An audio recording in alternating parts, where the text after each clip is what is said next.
thank you all for being here with us this morning. We certainly appreciate it. So we have a lot of really cool things happening today on the schedule, as you can see. We have some programs over here on the table if anyone needs one. That's going to give you the schedule of all the lectures and which room they're going to be in. On this schedule, you'll see the lectures identified by either the plumber room or the spindle top room. This room that we're in now is the plumber room. This room here to the right of me is the spindle top room. So that's where the other breakout sessions are happening. And then this room to my left is where all the food is. So feel free to get some coffee or some water or some cookies, and then lunch will be in there somewhere around 12, I believe. So let's get the party started, and to kick it off, we have Dr. Jamie Taylor. Thank you. You're welcome. Oh. Thank you very much. I want to welcome everybody to Lamar University. It looks like most of you are from Lamar University, a couple people from outside of Lamar. Thanks for coming over. What I wanted to talk about, and by the way, I've got a bit of a head cold, so if I mispronounce a few words, I apologize. Trying to that's usually the first thing that goes is my ability to talk. What I want to do is first say a few words about the Center for Resiliency and the leadership that Dr. Leif Hasselbeck has given to that center. I've been around Center of Excellence most of my life in Tennessee. Lamar Alexander started setting these up in 1988 when I was an undergraduate. And so every university had a Center of Excellence, and it was a big push. Those all still exist in Tennessee. And so I watched how those things were set up and how they evolved. And I always thought, and I actually did my dissertation work in a Center of Excellence in Tennessee. And I thought if, we could set that up from scratch, how would you do it? And the way I would set it up is basically the way Dr. Hasselbeck has set this one up, where there's different opportunities. It's basically money that helps, a lot of times, seed money to help initiatives get started, and then maybe even additional money to help it progress further so that eventually it can be taken to the point of getting outside organizations involved and using it for seed money for federal grants and so forth. But also that it's not just research. We're talking this morning about how a lot of the stuff here serves the region of Southeast Texas. We're coming up on our 100-year anniversary. In September, we'll kick off a big celebration. That's when the university was started, was September 16th, 1923. And over that, when it was started, the university was really put here differently than most institutions. If you look at most regional institutions nationally, they were set up as normal schools for teacher preparation. Lamar University was set up specifically to produce leaders for this region, professionals, leaders, even the technology areas eventually when it became Lamar Tech. And so the history of this university has been doing things to support Southeast Texas. We have the CEO of the Beaumont Greater Chamber of Commerce here, and helping attract industry in because of our engineers, our business folks, and even when I was in Clarksville, we used to talk about why did Clarksville never get that big company? They have now, by the way, and in 2019 they're ranked as the #1 city in America to live in, primarily due to all the companies that were coming into that region. But a lot of that was due to culture. They said, there's nothing for people to do here. They want a better culture. They want theater. They want art. And, all those things that you want in a region, Lamar has produced for Southeast Texas. And with that, the Center for Resiliency really goes right in with that direction with the service and also what I call research with relevance. And so the last thing I want to say is I want to thank all of you that have participated in research in the center and the work that you've done, because that's what the center is all the work that you do makes the Center for Resiliency here at Lamar University. So thanks for all your efforts, and I hope you all have a great day and get to learn some more stuff about other people's work. Thanks a lot.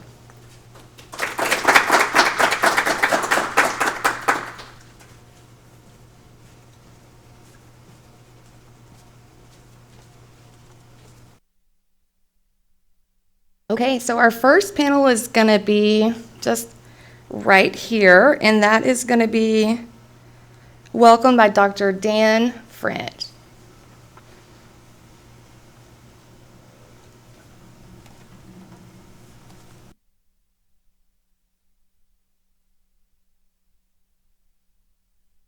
Well, good morning, everyone, and I believe that everyone in this room realizes the importance both emotionally and physically and economically the importance of resilience, and especially in this area. And it's amazing the way that we have dealt with that. And this group, members of this group, are one important reason why we're able to bounce back from those events and continue forward. So it's really my pleasure and honor to be able to introduce the first panel.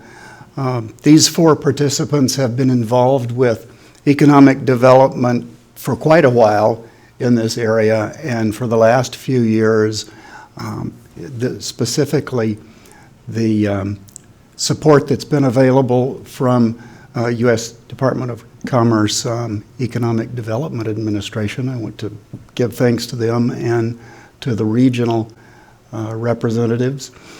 So without anything further, I'd like to introduce Dr. Gevorg Sargsyan, Dr. Enrique Venta, and Dr. Colon, who he's not able to make it today. Is that right? Yes. And then finally, the one who's spearheading this effort up this year is Dr. James Sladen.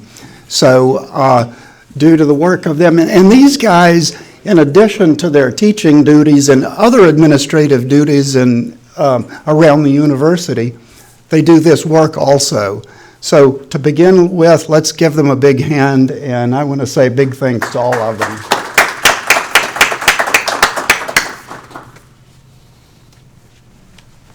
Thank you, Dan. And those of you that don't want to roll that R, you can just say Henry, which is what everybody calls me, including, my children. So, Doesn't matter. I have 2 jobs today here. One of them is to eventually introduce our panelists, which are still down there, and we'll get them up here in a minute. And then, but first, to sort of put the work here in context, right? This is the 3rd of these summits, but the first one that's really from the center, right, Liv? Is that? No, this is the 3rd one was associated with the center. Well, I thought the first 2, the center didn't quite exist yet. Yeah, you're correct. Okay. So the first one there were a bunch of people working on campus that eventually became this center, and people from all kinds of disciplines, and simultaneously, the College of Business had a large grant from EDA on recovery and resiliency from Harvey and Imelda. And we said, well, we can put all this together and have a big scenario, and we did that for the first year.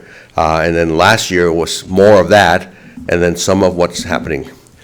We now are in the 3rd iteration, second or 3rd iteration, depending how we do it. This is the 4th one? Okay, so, yeah, it does. With respect to the work that comes from, essentially led by the College of Business in this area, we have depending how you count, the 2nd or 3rd iteration of grants. And the current grant is a grant on recovery and resiliency from COVID. So our experience before had been recovery and resiliency from natural events, right? Natural disasters. Those are quite different.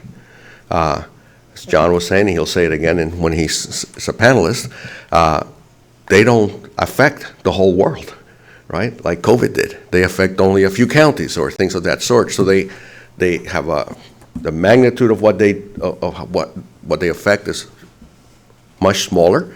And sure, there's all kinds of pain and stuff that happens, but we kind of know how to recover from it somewhat.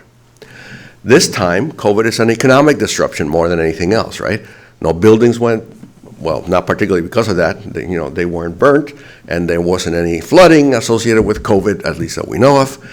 But still, the economic issues were quite substantial. So what we want to explore today with our industry folks, and we'll have 2 panels, by the way, one now and one if you want to stick around for this kind of stuff.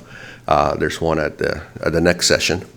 And we want to explore with our industry folks what that means, what recovery and resiliency from COVID means from an economic perspective primarily.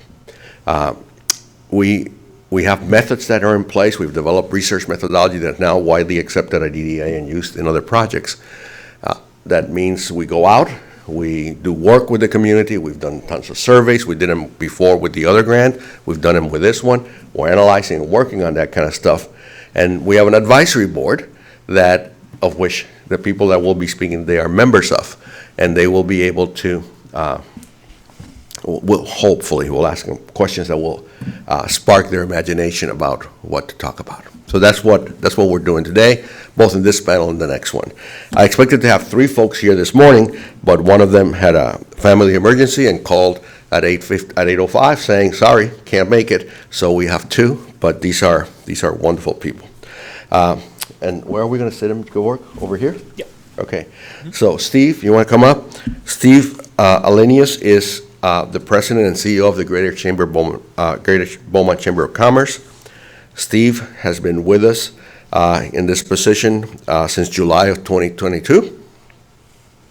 His undergraduate degree in history and political science from Wayland Baptist, and has a master's degree in public administration from Texas Tech.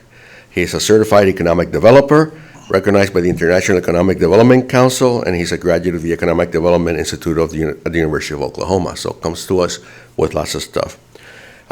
In 2015, Steve was awarded the Marvin Hurley Award, the highest honor a chamber executive can receive, by the Texas Chamber of Commerce Executives for exemplary leadership and service to Chamber of Commerce profession.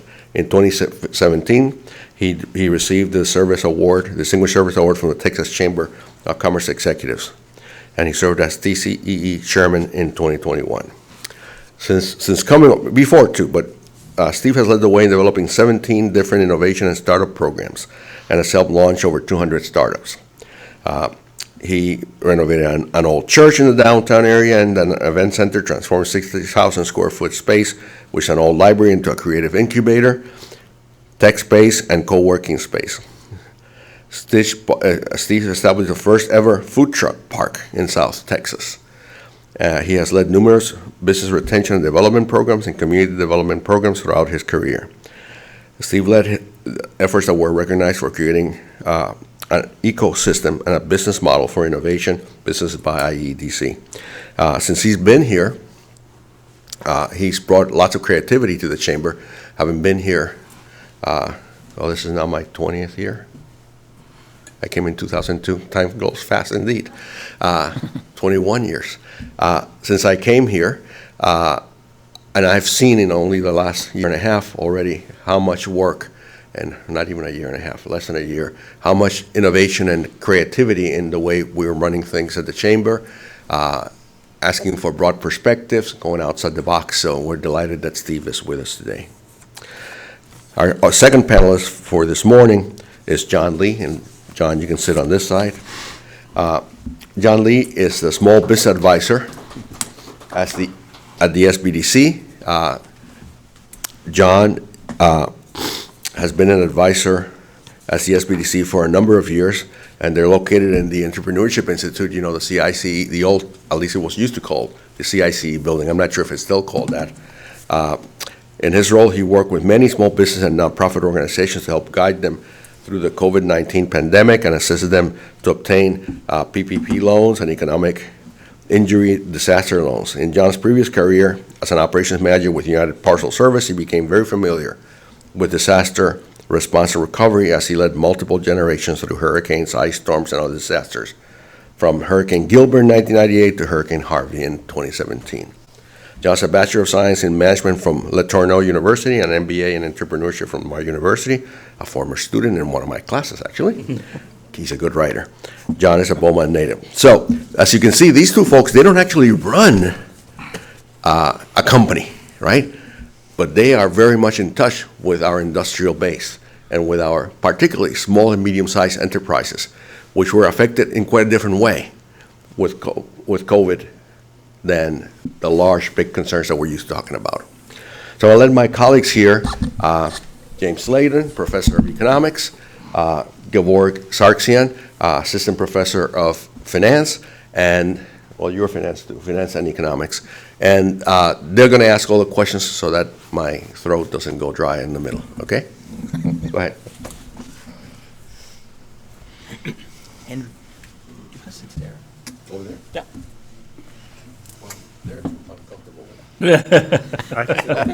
All right. Well, welcome for coming, for participation. It's an important event that we want to gather information, and your expertise is very valuable for us. So let's start. We have a set of questions, and Dr. Sladen and I will go back and forth. The first question is related to the preparation stage of potential economic disruptions, such as COVID, or in future something else might happen and can cause economic disruption. What do you think the businesses in Southeast Texas should put in their checklist to be prepared for such a magnitude of economic disruptions? Please, Mr. Alhenius. Well, thank you. And obviously, I think COVID really kind of woke everybody up to what an international pandemic can do. I think before 1918, it was always theory. And then in 2020, when it hit, it became reality for a lot of folks. And so it was disruptive in the sense that nobody had ever experienced an international pandemic before. And I think that was probably the big shock to the system. And you could see in the early days, the first probably 90 days of the response to that, both at local level, at the local government level, state level, and the national level, in just terms of how to do this and how to respond to it. And so I think a lot of businesses were just shocked. Especially when everyone had to shut down and couldn't do anything for that first 90 days or so, depending on the city that they lived in. I was in South Texas at the time, and so there's a general sense of experience across the board what everybody was was going through. There was immediate concern in terms of folks that had banknotes, loans, all those things in terms of, what do I do? How do I pay folks? How do I make money? How do I generate? And there was a sense of dread until the federal government started to step up with the PPP loans and a lot of the different programs designed to impact and mitigate what was happening with COVID. And I tell folks, if that hadn't happened, if the federal government hadn't stepped in the way that I think people had, the way that they did, I think the pandemic would have had a much greater economic impact and a much deeper impact in our economy than it did. So I give kudos to the federal government for not waiting and throwing a lot of stuff at it in terms of the response. Now, for small businesses, and John can probably touch on this a lot deeper than I can, for a lot of businesses, small businesses, and I use the restaurants as a prime example, they were just dumbfounded. They were just kind of go, what do I do? And so you saw starting to emerge with that curbside services once the city started getting comfortable with what they could do with social distancing and then keeping people out of restaurants. And then so curbside services sprang up. You saw, and takeout service has just taken off. And you also saw the state of Texas, which has always been very strict on alcohol sales, allowing for alcohol sales to be made and for folks to take that home. And so after about the first 90 days, you began to see, and I use the restaurants as a prime example of what they were able to kind of pivot to in order to keep the cash coming and the cash flow happening. The other big thing that really had an impact were the traveling nurses. Obviously, they had a huge impact as the hospitals were running at capacity or beyond capacity.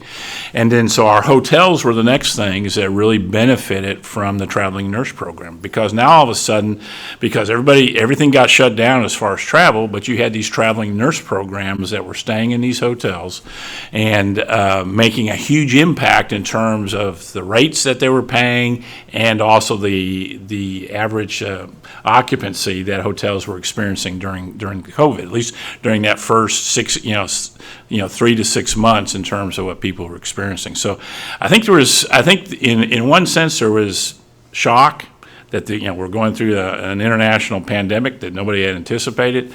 But I think the response both from the federal, state, and local levels, recognizing what could work and what couldn't work, and it was trial and error. And there was a lot of frustration with folks about mask mandates and what was required in terms of social distancing and how many people you could have in a restaurant, how many people you could have in a store. And so I think that was a wake-up call. And I think I think now having gone through that, and what I sense, and when I've talked with businesses here, having gone through the hurricanes and then the pandemic, you've got a very strong sense of resiliency in terms of the businesses that survived. Now, I will tell you, there's kind of that, I don't want to call it PTSD syndrome in terms of having gone through these things, but it's, you've got folks that have made it through it, but there is a scarring that has happened because not only of the pandemic, but because of the hurricanes too. Okay, Mr. Lee, please. Well, I think Steve hit the nail on the head when he talked about a lot of small businesses really didn't know what to do. Larger corporations, the Exxon Mobils of the world have detailed instructions of what to do in disasters. They also have big accounting departments that have all their finances up to date and all that kind of stuff. But, Joe on the street corner that's running a pressure washing service doesn't really have that. And as far as preparation and a checklist, we talk to a lot of the small businesses that we work with at the Small Business Development Center, and we tell them, you need to act like you're big. Some of the things that you need to have on that checklist, it's all about preparation. You need to have a couple of months worth of working capital in the bank at all times to be able to be prepared for a disaster. You need to have a list of your employees and ways to get in contact with them. Those are things that you have to have. So your checklist has to have all those preparation items, and none of them are anything that are different than what you really should have anyway. But the biggest difference is, when we saw the PPP loans come out, and we had a lot of small businesses saying that, well, when they first ran out of money, and they said, well, that's not fair because all the big corporations and the big players got their money first. And we talked to them and said, well, that's because they could pick up the phone and call the bank and say, hey, what do I need to do? Because they knew somebody there. But as a small business, they need to have that too. We tell all of our small business people, you need to have a relationship with these banks where you can walk in and somebody in there knows who you are and knows what you do and knows about your business. So you need to act big. So as far as the checklist items, it's not anything out of the ordinary, but you need to act like a big business. You need to have these things. You need to have financial statements. They don't have to be super detailed, but you need to know where you stand. And if it's somebody running a food truck and every time somebody pays cash, they're putting that money in their pocket versus putting it, versus counting it at the end of the day and putting it into a bank account, then you're never going to be prepared. So it's all about running it the right way. And making sure, again, one of the biggest things that I think came out of COVID is we got a new understanding of what an essential employee is. And the fact that your janitorial staff is just as important as your CEO. And there's a lot of times when, you can't run the business. Of course, with COVID, everything had to be cleaned, everything had to be sterilized, and who's going to do that? And so some of these people that were the most affected were the ones that had to be at work every day. So I think we got a new appreciation for essential employees. And again, if you're running a small business and maybe you've only got 10 employees or 5 employees, again, you need to know something about them. They can't just be a check mark. You have to know something about their situation. You have to know, what they can and can't do. You don't have to know everything about their personal life, but I mean, you have to have some communication with them so that they actually will show up to work when you need them to. So there's a lot of things that you have to do in advance, and it's just basically good management skills of doing things the right way and treating your people the right way so that they will respond when you need them. But again, it's also making sure you've got some cash on hand. You can't live from day to day in your business. You can't be in a situation that you have one bad month and you go out of business. If you're in that situation, then any disaster is going to put you under. So a lot of it is being prepared. And actually, some of it's listening to the right people, because there's a whole lot of tax prep people out there that, you know, I deal with a lot of businesses, and their auntie does their taxes, and all they tell them is, you know, I mean, there's whole industries built on how to avoid paying taxes. But that doesn't mean you don't have a nest egg. That doesn't mean that you don't have money put aside. You've got to do things the right way. So that's part of being prepared. If you do that, then you can survive these disasters. I mean, I want to add to something that John said, and what John brought up, I think, was real critical. We really realized who was the unbanked in the community. And you typically found that to be people of color who'd never established those banking relationships. And so they were really at a disadvantage in those first several rounds of the PPP and some of the programs that were rolled out. And so I think one of the key things that has come out of that is how do we reach out to parts of the community that maybe traditionally are not, they're small businesses, but they're not part of the larger business community. They're kind of, as John said, they're working off a cash basis. Their bookkeeping is not up to par. Their taxes are not up to par in terms of what they needed to have in order to make application. And so I think that was one of the great lessons that you saw. And then as we went through the pandemic programs that were available, you saw toward the end where a lot of those federal programs were starting to be geared toward what they called the unbanked, and those folks and those typically fell within minority communities for those businesses. And how do you reach those folks and have an impact with them? Because again, just like any small business person, whether it's a sole proprietorship or a corporation, that revenue was their lifeblood for their family and for allowing them to be able to compete. Thank you, gentlemen. Very interesting responses and very useful. You kind of responded to the other two questions also. So, but I want to ask, take the conversation to this direction. One of his shareholders meeting, Warren Buffett, said there are basically 3 rules to be successful in a business. First, never lose the cash. Okay, always make sure that you have cash inflows in the business. Second rule is never forget the first rule. And the third rule, manage your risks wisely. So businesses are facing risks every day, but this large economic disruptions make them very volatile, especially small businesses. What do you think should be available for them to manage their risks efficiently? Maybe knowledge, maybe insurance, maybe knowledge about insurance, maybe some other mechanism. So if you can talk about that for small and large businesses also, we will appreciate. Thank you. Please, Mr. Lee. I mean, finances are such a huge part of what any business has to take on, and there's a whole lot of bad advice out there. You'd be surprised how many young people that I speak with that want to start a business, and I saw on TikTok. And you can't learn everything that you need to know from TikTok. Sorry, the younger people in the crowd. But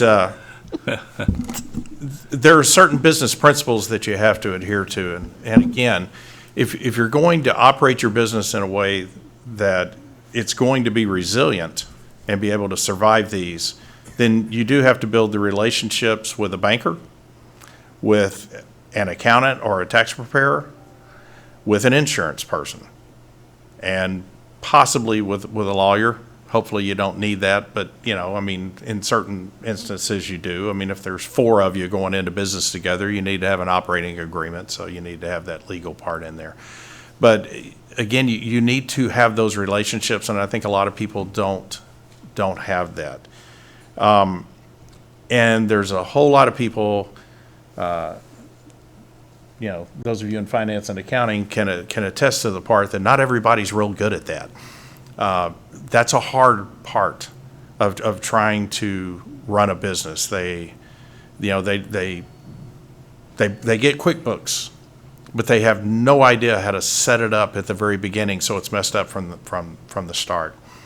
I've seen clients bring their profit and loss statements in, and I'm looking at them, and you can tell that somebody is just picking places to put stuff every month. It's never the same, and you can't tell what's going on, which means the person running the business has no idea what's going on either. Or they've got, I had a local plumbing company that I worked with that they brought in about $300,000 a month in revenue. And they had about $250,000 in outstanding accounts receivable. I don't know, but every time I ever got a plumbing job done, I had to write them a check right then. But they said the dad was, people could pay when they got around to be able to pay. You can't run a business in that fashion. And it's, there needs to be more financial education. We have way too many people that just do not understand basic finance, and then they're trying to start a business. And so they listen to bad advice, or they just do things the way that they think they should be done. Like Steve referred to, a lot of them that are unbanked. So they're not taking the advice of a bank. They're not working with those type of people, and they are very, very vulnerable when any type of disaster happens. So, not everybody that starts a business got a degree from a university. And even some that did, you can be a fantastic engineer and have absolutely no idea how to do accounting. Those two things do not necessarily go together. So it's hard to tell somebody that is trying to start something up that they may need to pay some money to have somebody do some accounting for them or to assist them with that. But they need to understand that is an essential part of their business, and it's got to be done right. Otherwise, it leaves them vulnerable. I want to hitchhike on something John said with the previous question. One of the things that I really came very, very acutely aware of, and you continue to hear the conversation, is about mental health, right? And so I had, during the pandemic, I had a staff person literally have an anxiety attack in front of me, where she was shaking, crying, hyperventilating, and I had never experienced that before. And, with John's questions about, who's an essential employee, and I think one of the things that I think all of us began to recognize is that mental health is a part of this process and getting through this. And I think there's a much more, I think coming out of the pandemic, there's much more awareness about mental health and the impact and how it impacts employees, employers, and the work setting, right? And so there's a much more honest conversation going on about mental health, about resiliency, and how we handle stress. And I think we've gotten, I know for my organization, I've gotten more aware of what mental health means to employees and how that impacts our ability to function. And I think a lot of businesses, small businesses, saw that for the first time, what mental health and what that really meant to their organization. And so you're seeing a much healthier conversation around that and the importance of it, which I think before the pandemic was just kind of, people just kind of looked down on, like my dad used to say, just rub some dirt on it and move on, And so it's something that I think we're much more aware of and much more sensitive to. And so that's one of the key challenges, I think, as we've gone through that has emerged is mental health. I think the other thing that has really begun to help folks is realize is that you got to be able to pivot quickly. And I think that is a great lesson. Now, the question is, are we going to remember it 5 years from now or 10 years from now or whenever the next international or national event happens? Those business people who are comfortable with chaos, with conflict and not knowing what to do, and yet we're able to find clear paths forward for their organization or for their businesses, have that mindset that allows them to adapt and to change. And what I saw when businesses that couldn't adapt or couldn't change, that all of a sudden it became a struggle for their business to even survive. And so one of the key conversations that has emerged is if you are a business that was, your business model was walk-in customers to your store or to your restaurant, you need to start thinking about other revenue streams that you can use to generate for your business. It doesn't mean it has to take over your primary business model, but having a e-commerce or an internet presence now all of a sudden becomes another way for you to do business. And so what I've learned in terms of when we work with small businesses, I talk about having several different business models that is generating revenue for you. So I want to give you an example. We had a restaurant, obviously the first 90 days of when COVID hit, they were shut down. And so he had the brilliant idea of approaching HEB about doing prepared meals. And he pitched it as a way for HEB to support local restaurants and also to help restaurants survive. And so he very quickly, within the first 30 days of the pandemic, he was able to get HEB. He started, in their prepared meal section. They had a local section for him where he began to sell his prepared meals at HEB, which was, again, somebody who was thinking outside the box. And looking at different ways of having revenue streams. So immediately takeout services, selling at HEB became another revenue stream for that business that they had not anticipated. But he had the mindset to try to find things to do, as opposed to that sense of desperation and all is lost. And I always worry about when someone says, they have the comment, all is lost, right? That they get to that breaking point. And at that breaking point, you really begin to see folks that really have the ability to push through that and survive, and then those folks that are not mentally prepared for it, and then that their business shuts down or closes down.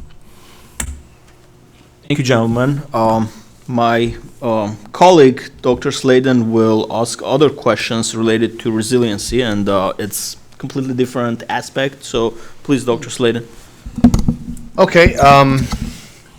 Well, in finance, one of the biggest things we tell and teach is that uncertainty is probably one of the biggest risks that businesses face. And the pandemic and COVID was uncertainty nobody was prepared for. So I'm going to bring up and talk a little bit about the role of technology. Now, here at the university, I think we're a little bit better off than most universities because we had already done online. But a lot of businesses, especially smaller businesses and medium enterprises, weren't prepared for what it is. So what role do you think technology played in the COVID response? And what are some of the most critical technologies that they needed? We've talked to some, and they had a fantastic thing. And we've talked to other people when we interviewed that have just absolutely was devastated because, like I said, they didn't even have stuff set up. They were literally doing paper. I mean, the small businesses just had a lot of issues. So what role do you think technology had in the response to COVID? And what should they do? Well, where would we have been without the smartphone? I think about when I got promoted with UPS in 1986. Back then, if I wanted to get in contact with one of my drivers when they were on the road, I called one of the pickup accounts because I knew about when they would be there and told them, hey, could you get my driver to call me when he shows up? That was the way we contacted people, and then so it's so different. I spent 32 years in management with UPS, and somebody asked me what the difference was between when I started and when I finished, and I said when I started I was being measured on what happened yesterday and last week, when by the time I left I was being measured on what happened 5 minutes ago. It's so technology has made huge gains. Zoom obviously became a very essential part of everybody's life when we did that. So the companies that could pivot and do those, that was a good part.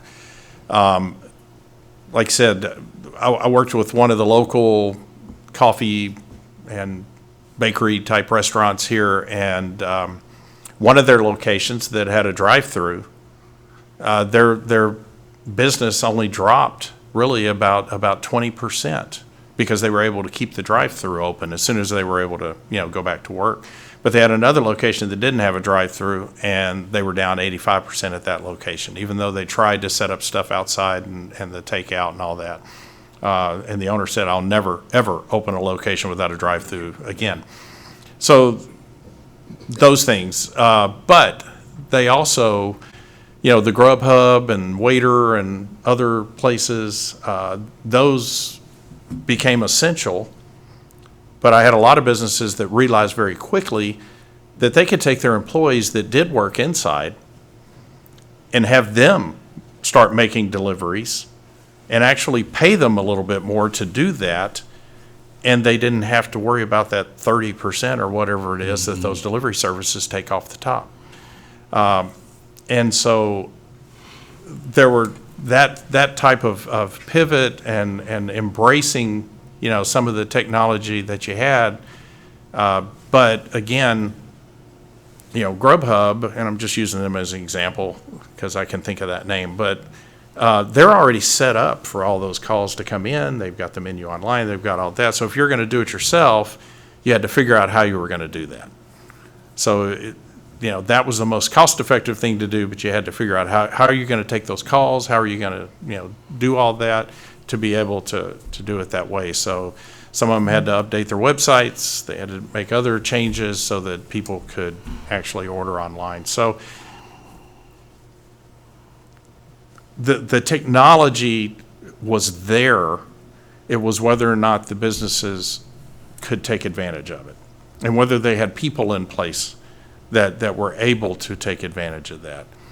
And again, I think some of them that I worked with found that some of their employees that before were just wait staff, well, they found out that, maybe they're a Lamar student in computer science or something, and they are the ones that could do some of this stuff for them.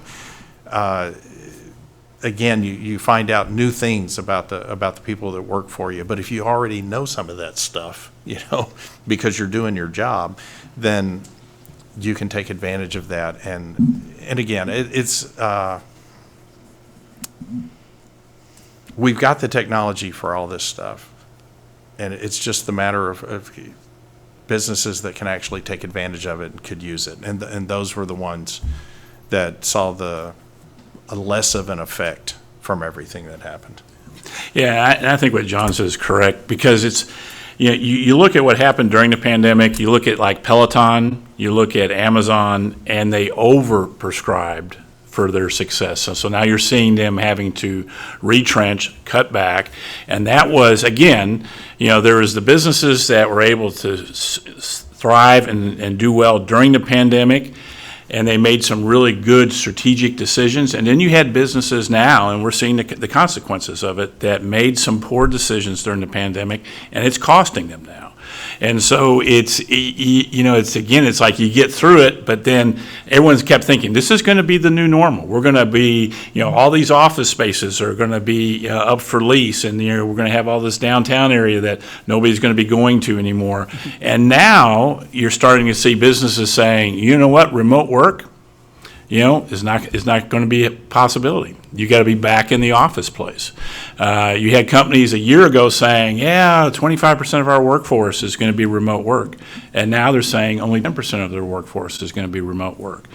And so you saw a response to the pandemic, but now you see kind of what I call the retrenching of going back to finding out that it's a lot easier to have people together and working together as opposed to remotely because of the Teams approach.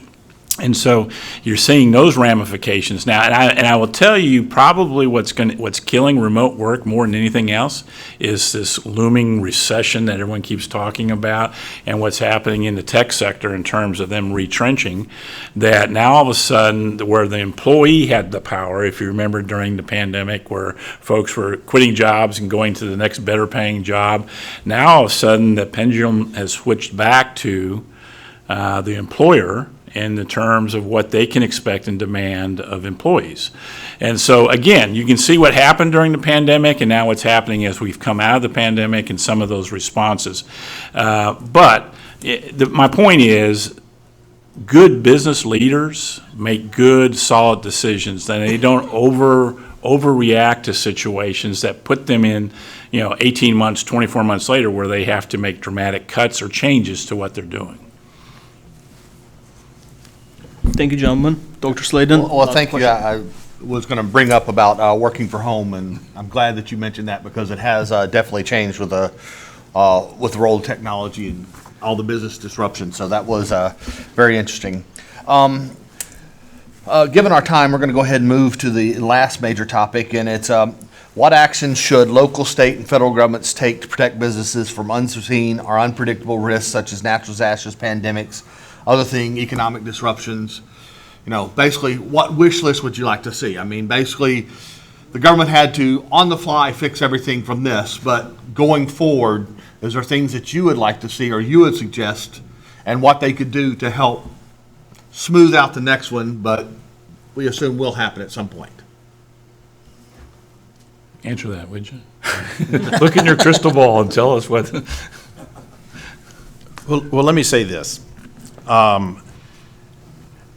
We need leaders that are willing to look at what's the greater good. Yes, we live in Texas, but we cannot embrace the cowboy myth because that is a myth. What we think of as the cowboy and what Hollywood showed us as a cowboy never really existed. And if we don't look at it as a community and what we can do to embrace the business community, then we're not going to be successful. So the people that are calling the shots right now in Austin, to a great extent, are all talking about the individual and, you know, we can't do this and, you know, the mask, and that caused all these problems. If they could look at actually putting something into place that's going to help the entire business community, those are the things that will help. The PPP thing works so well, and yes, there was a lot of fraud, and there's still some people that are probably going to go to jail because they took advantage of it, but it was rolled out across the board, available to everyone that could take advantage of it. Didn't matter how big your business was, didn't matter if you were an LLC or an S Corp or a sole proprietor, you were able to take advantage of that program and get some money that could help you. Those are the type of things that need to be in place in times of disaster. You can do things that will minimize the amount of fraud. There was a lot of things that they didn't do because they rolled that thing out so fast. When it came around for the second wave, there were new rules in place that kept the fraud down. But it's got to be looked at as a community, what is going to help everybody, and get away from this, you know, we're gonna respond to the one person who doesn't want to do this because it affects me and I'm loud. That can't be the mentality. And I'm afraid to a great extent that is the American mentality, and that's something that really, really needs to be looked at and needs to change. It's got to be what is the best thing for the greater good. And we can do that and still be very successful with helping companies succeed and persevere. But the people we elect and the people that are making the rules have got to be, you know, they're in the bully pulpit, and they're the ones that have got to be talking in that manner and not what we see a lot right now. So there needs to be a change. Yeah, and I agree with a lot of the points John made. I think one of the key things that I was impressed with is what the federal government did in terms of their response, even though there was abuse. But I think they learned that lesson from the 2008 crash and the Great Recession of 2008 when the banking, and so a lot of people complained that it was benefiting a few folks, the banks and the organizations that were struggling because of bad decision makings that they made, and I think the elected officials took away from that the lessons learned. Like, if we're going to do something, we're going to do something that's going to be beneficial to everybody, and it's not going to look like it's being certain industries being singled out for benefits or advantages, and so I think that was a key thing, and to John's point, if you look at what's being proposed in the Texas legislature, it's a little frightening in terms of, how far they've swung to the right in terms of mask mandates and those type of things where they're wanting to make that illegal to do.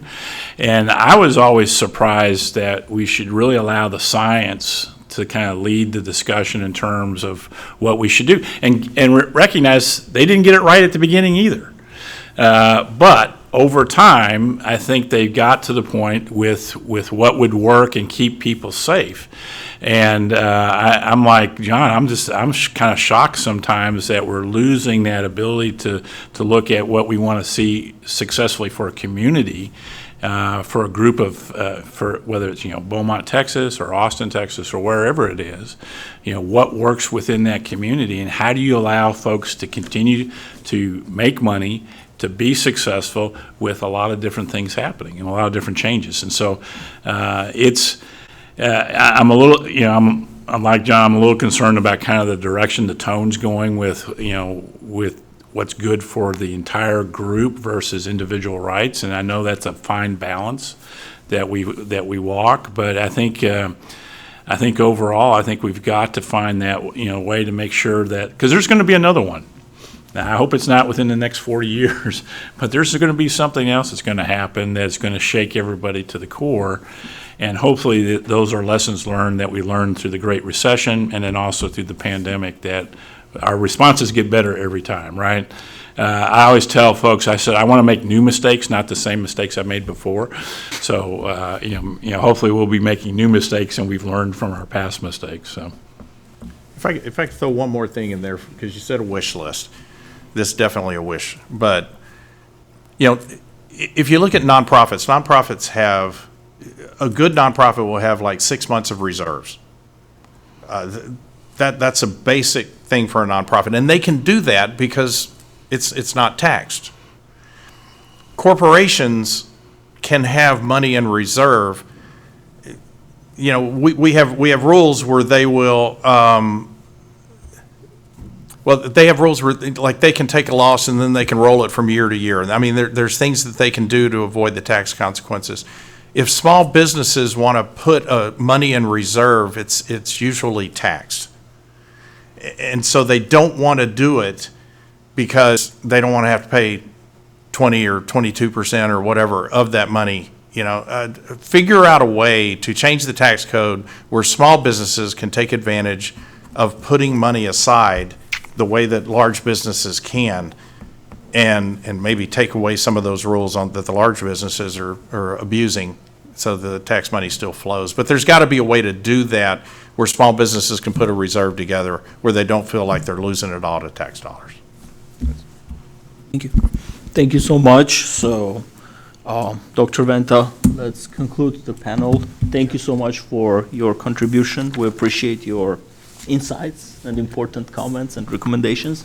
I'll ask you to close with one last comment. So when you go home tonight and whoever you spend evenings with asks you, how did it go at the panel?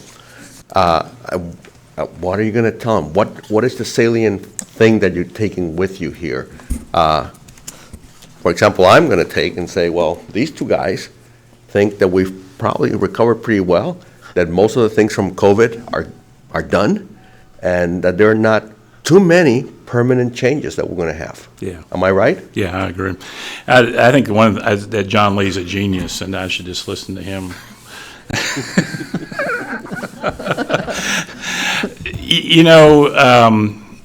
Anytime we face challenges, right? It's how we choose to respond. And I think when you find folks that are in leadership positions that are deep thinkers, that are thinking through holistically about how to get through something, those are the folks that tend to make better decisions long term than people who are looking at just a short term, a quarterly return or a 6-month return. So I think those business leaders, whether it's a small business, large business, that are thinking beyond just the immediate and are looking at how do I position myself, how do I position this organization, are the ones that are being successful today. And they were successful during the pandemic, and they're going to continue to be successful. And that's the type of thought process that you want to see. Well, I think when I go home, I'll probably say, I should have said. I because that's usually what I do. Well, we all certainly appreciate your contributions today. Thank you so much, and look forward to keep working with you guys as we go forward. I think it's time there's a little bit of a break now, and then we will have a second panel at 10 if you like this kind of stuff. Completely different people. These people were geniuses, but now we have other geniuses coming along, and whereas both Steve and John work with the small and medium-sized businesses directly, we actually will have business owners and business people here that will help us see another perspective maybe. Thank you.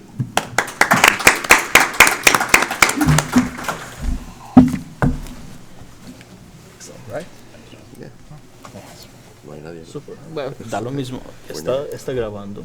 Otra vez teníamos 80. See, we're never going to have 80 people. this stuff again. Yeah.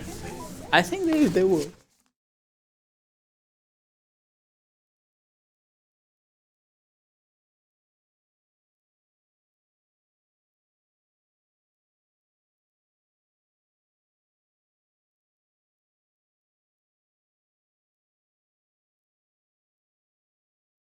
Very much to all our panelists. We'll be back pretty soon. Okay.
to session 2 of the industry panel on our recovery and resiliency from COVID.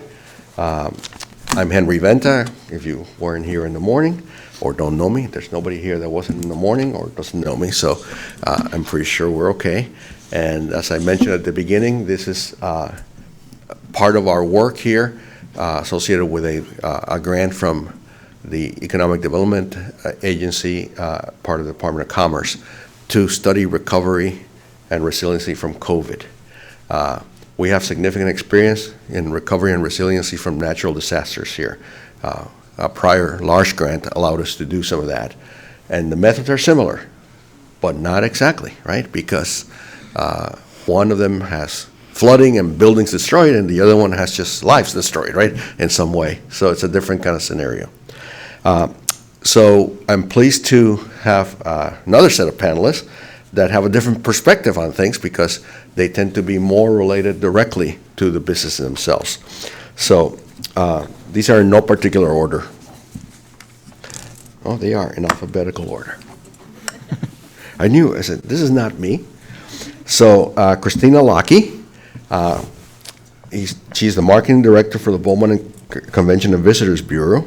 Christina has a BBA in management from the University of Georgia, a diploma in culinary arts, so she can probably do a good cookout, certified tourism executive, and Texas Destination Marketer certification.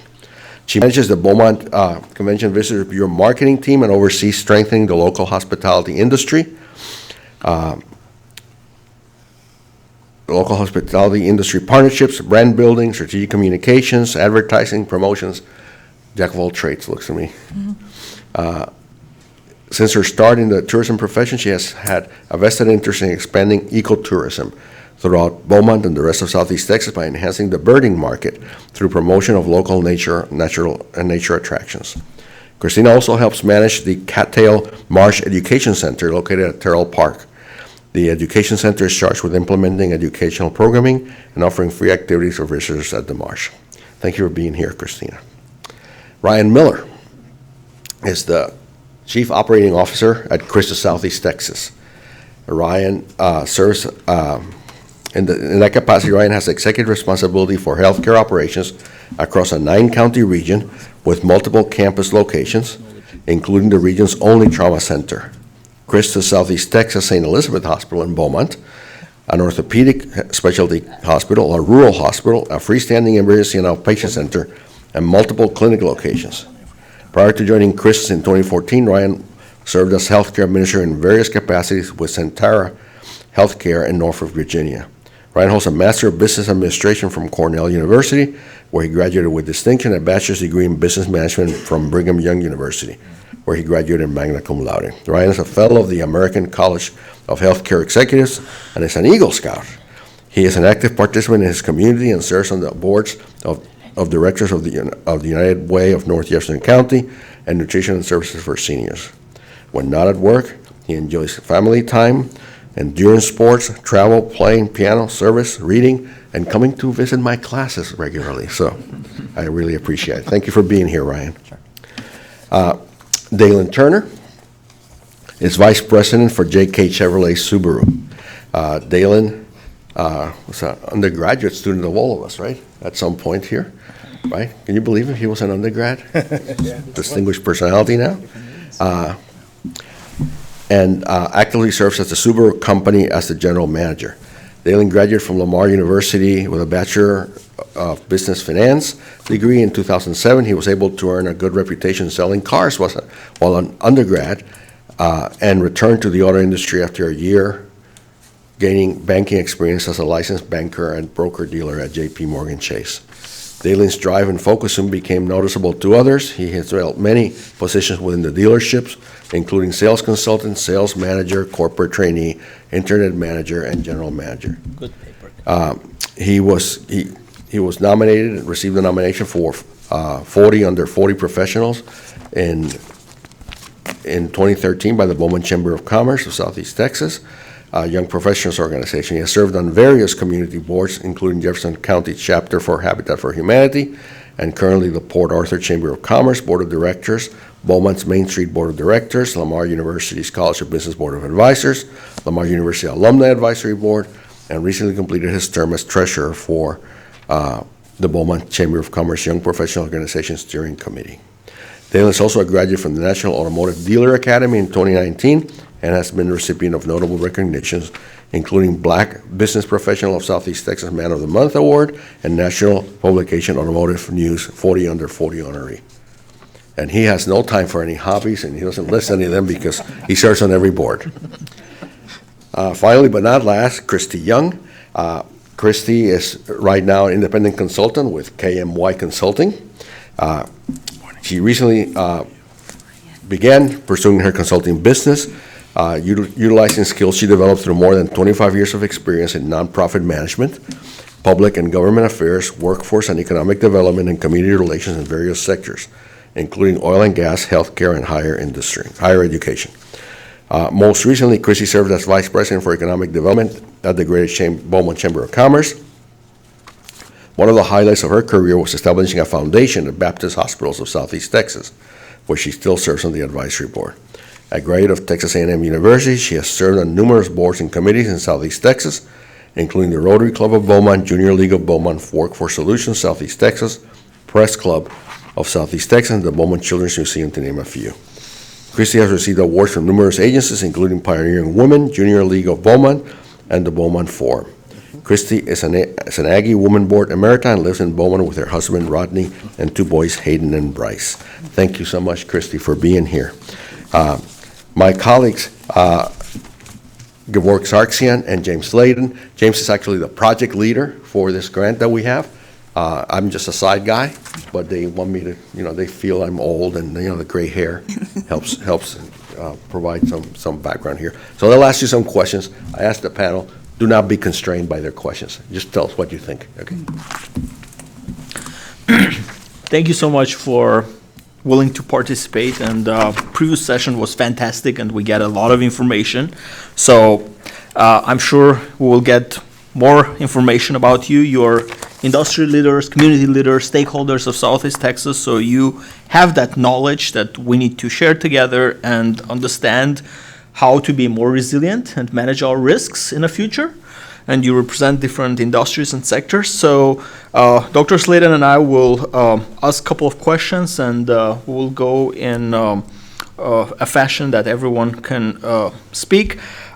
First one, I want to ask about economic disruptions. So economic disruption happens, and there is an issue, such COVID-19, and in the future we might have other kind of economic disruptions.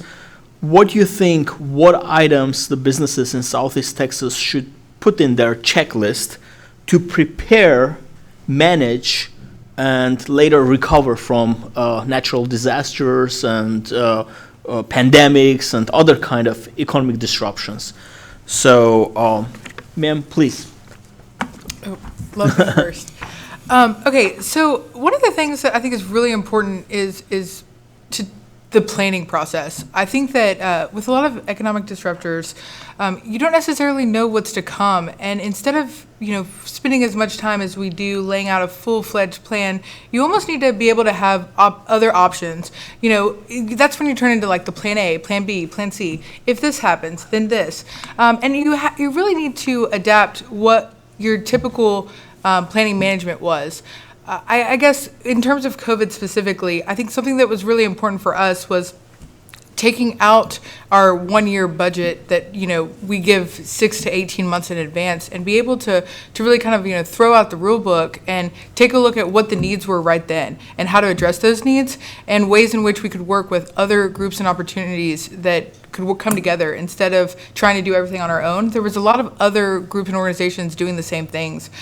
So I think one of the biggest things to put into the planning process and to prepare for things like this is to really not necessarily do what you always have done, and be a little bit more flexible so that you can adapt to the ever-changing markets. Thank you. Mr. Miller? Yeah, I could see that. So from a healthcare perspective, COVID stunk. We made it, right? We all made it. But at the same time, as I think through what was essential to get through it, then to recover from it. One of the things that comes top to mind is communication, and having those communication lines established in advance of the emergencies. And that's not just within our own industries. Certainly, communication within the healthcare industry was essential, but communications between community leaders, civic leaders, other industries. We came at times during our pandemic response where we were short on supplies for just basic medical supplies, things like gloves or masks, things that in a normal environment I'd say we take for granted because they're always in abundant supply. But when all the world is literally looking for a buffer supply of them all at the same time, you don't find them. And so we find ourselves having to get creative.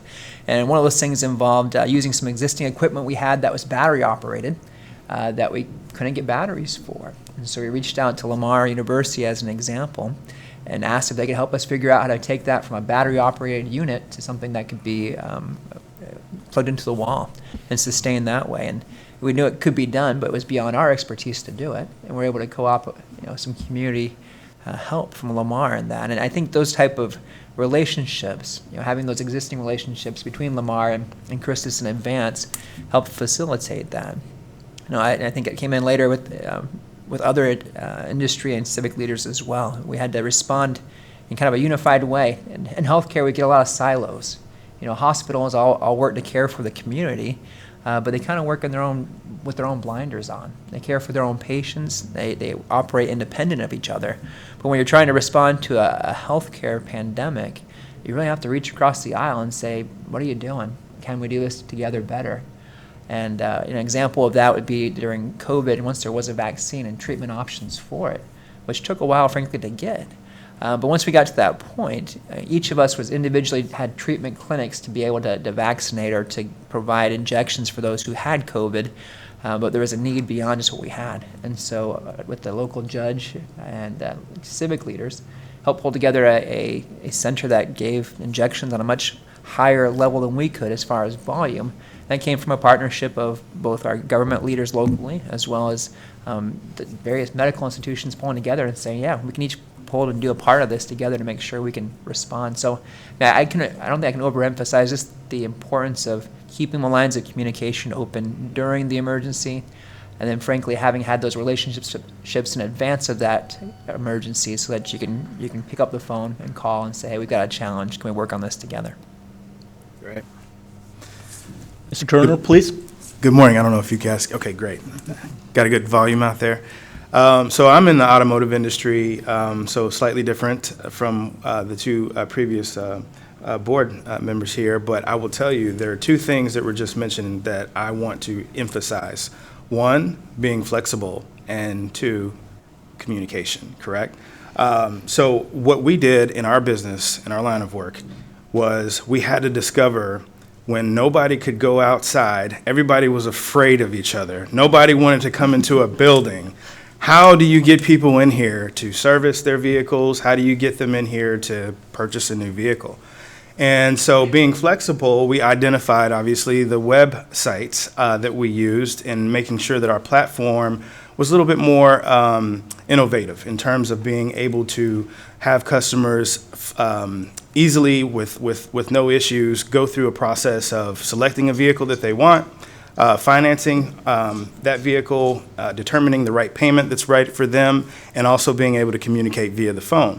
And so we actually went all out with this. We spent a little bit of our resources to do so, but we were able to do that because what we found out was after PPP and this was a good time for people to work from home, a lot of people kind of did well financially, and they didn't have anywhere to go spend it because nobody was going to the movies, nobody was going out on vacations, things of that nature, and they still wanted automobiles. So our business model didn't slow down. We actually picked up some steam, but what we ran into was short of supply because of things like microchips and things of that nature that ended up affecting us and impacting us, and it brought us from a 45-day supply of inventory on our lots to respectively down to 3 days of supply, where there was absolutely nothing. So a lot of sold orders, a lot of deposits, and then from a service perspective, what we did was we gave our customer base an opportunity to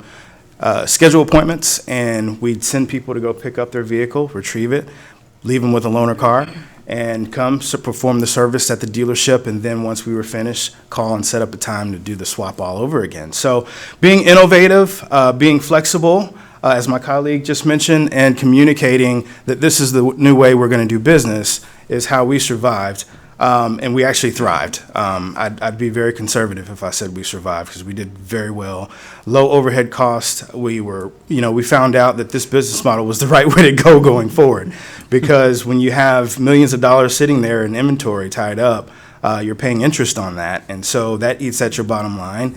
Marketing, advertising, promoting things and sponsoring things, we really weren't able to do any of that. So we found out that that actually helped us as well. And so we gave our employee base that we kept and that we were able to retain an opportunity to make bonuses. And so we found the best of the best. We retained the best of the best because they felt like they were very well compensated to come in. They felt motivated. So we just kind of identified some of those items, and they're actually in practice going forward. So I could say that it didn't really hurt us, it helped us, if you will. So I'll leave it right there.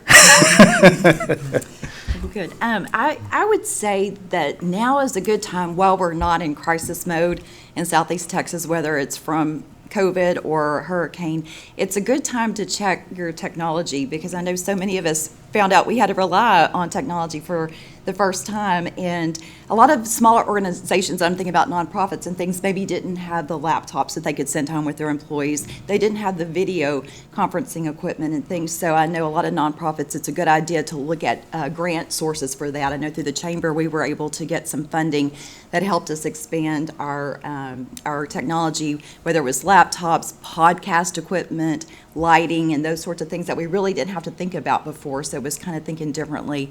But I think the business continuity planning is extremely important at this time.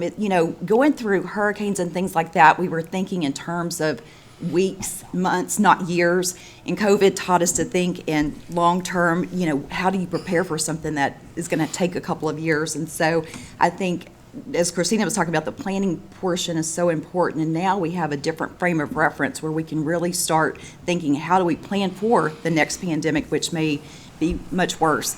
And I think the collaboration that was talked about earlier is very critical. We know how to pull together in Southeast Texas because we have been through so many disasters, and we are resilient. But that collaboration is key, as well as thinking outside of the box. And I think we're not all as creative as each other, but we can rely on our employees, we can rely on our neighbors, and start thinking outside of the box. And now when you're planning, that helps you get prepared for something in the future that may come up. Thank you so much for your insights. Very interesting, and we're taking some notes, and we will share in our reports. You kind of responded to other two questions that I was going to ask, so I'm going to merge and take to different direction this question. I participated a couple of annual meetings, shareholders meetings of Warren Buffett, Berkshire Hathaway, and every time he tells that one of the most important things for people who run business, executives, is 3 rules. First rule is never lose cash. Make sure that you will have those cash in-streams coming. The second rule, never forget the first rule. And the third rule is wisely manage risk. Risk management is very important because businesses are living in an environment where manufacturers impact. So here we go, we have pandemic, or we have hurricanes, we have any kind of economic disruptions, and how businesses should manage risks wisely to be able to be more resilient and to be able to keep their head above water. Please, Ms. Loki. Okay, so I'm a little bit different. We work with the Convention and Visitors Bureau, and a majority of our funding comes from hotel occupancy tax dollars. So for us, COVID hit us very hard because obviously people weren't traveling, people weren't staying in hotels or spending that money that became the tax revenue we use. So it's a little bit different though, because one thing that's really important for in a time like this, and listening to Warren Buffett, who would have made tons of money considering beaches and outdoor, environments were huge. And that was something that we noticed. Our strengths and our weaknesses had changed. Whereas before, some of our best strengths would have been museums and attractions that were all indoor. Now, because of COVID, Cattail Marsh, Botanical Gardens, Gator Country, these were all outdoor activities that may not have always shined as much as they had in the past. And I think that's what's so important is, you have to know who your audience is. You have to know how your audience is feeling. If they're not feeling comfortable getting into a plane, then we need to start targeting our drive traffic. We need to make sure that they can feel like they can be secure in their car from Houston or 150 miles radius to where we are here. And I think that the most important thing that we really wanted to do was to still be in the forefront of people's minds, because we didn't want to just go radio silent, because eventually we were all going to get out of our houses and we were going to be ready to travel everywhere we possibly could. So we wanted to make sure that we were still in the forefront of people's minds, but we restrained our distance into about 150 to a 200-mile radius. And what we saw was astronomically more of a people cooking and looking and taking virtual tours of our attractions. Because even while they were at home, they still wanted to start planning or to feel like they were visiting a different location. And I think that's the best part about what some of these disruptors kind of come in and do, is that they remind us that even if we're sitting in our home, we're still able to be or to do or to act in the ways that we want to. And technology played a huge role in that. And I'm really looking forward to the planning stages now, because we learned so much. I mean, I am a stronger marketer today thanks to COVID. And I truly believe that the next, hurricane or disruptor that comes in is not just going to make us ready for, but the team itself has constantly had to adapt and change because the people's perceptives changed. All of a sudden, people were ready to travel a little bit more. So we started seeing an uptick in Houston travel. Then COVID started actually increasing a little bit more, and people started getting fearful again. So we laid back our messaging, and then people were ready to start traveling again. So you have to know what your audience is thinking and be receptive to make that change. And the adaptability that the staff has done, I think it's truly made us all a stronger team to be able to be resilient for the future. Thank you, Mr. Miller. Please. I like the theme of adaptability. Certainly, I think that spans all of our industries. I hear Dalen say the same thing with having to adapt when the unknown hit, right? We do hurricanes well down here, right? Those are the kind of disasters that we kind of have game plans for. When something like a pandemic hits where there's just not a playbook, or at least not one that you can pull out and use line by line, I think that ability to adapt, that ability to be flexible, and then the ability to get and share information comes at a premium. I know within the healthcare industry that adaptability was key, right? We came up with a pandemic here that at the beginning didn't have any medical ways of treating it. We weren't sure what was going to be the best process and practices for it. And so being able to share what might work or what seemed to work, and be able to share that across the industry came in many forms. That may have come from formal communication channels you typically look to, medical journals or other things, but those take time, those are slow.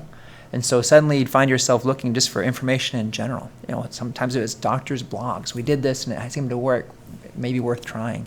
Other times it was communication within our company across our 40 hospitals of what are you doing, what's working, and adapting kind of our normal processes and care models to what we feel is going to be the best thing there. I like the comment earlier about kind of circling the wagons around the cash side. In a disaster, at least of this type, you don't know how long it's going to last. You have to prepare for it to last, I guess, indefinitely, or at least on a prolonged basis. And so I hear Dalen say, you keep your best staff, and you change your model, and you have to, and you move forward. And we had to do the same thing in healthcare, right? If this goes on for months, if this goes on for years, what's our business model? Because at the end of the day, if we're not being able to be financially solvent, we can't care for the community. And so how do we make sure that our labor force is there to respond to it, but also the right size for the needs right now? Those aren't necessarily fun things to go through, but if you don't pay attention to that, you'll find yourself in the middle of a disaster going, I have no more resources, or I can't afford to have the resources I need. So that was critical for us as well. And then just on the flexibility, I talked about resources earlier and supplies. Again, certain supplies that are just inherently used everywhere for healthcare were hard to find.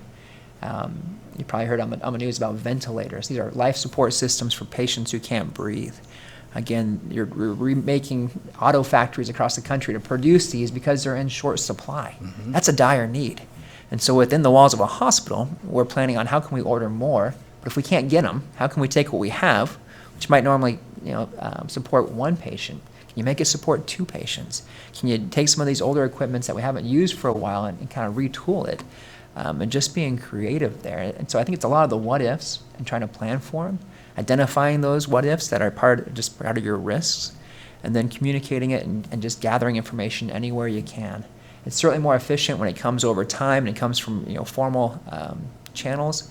But in the heat of the battle, you take information from where you can get it, and you try to judge the worthiness of it as you're going, and then make decisions based off of the best information you have. So I think that adaptability is key for sure. Thank you. Mr. Turner, please. Okay. Certainly. So I guess back in the theme of cash and Warren Buffett, we have 2 franchises. We have a Subaru franchise and a Chevrolet franchise, and they require us to have a minimum amount of resources available. So we have a minimum capital. We have to have so much capital in the store, cash in the store. And we try by just trial and error over the years to have a minimum of 8 months of resources. We don't go involve ourselves with anything less than that.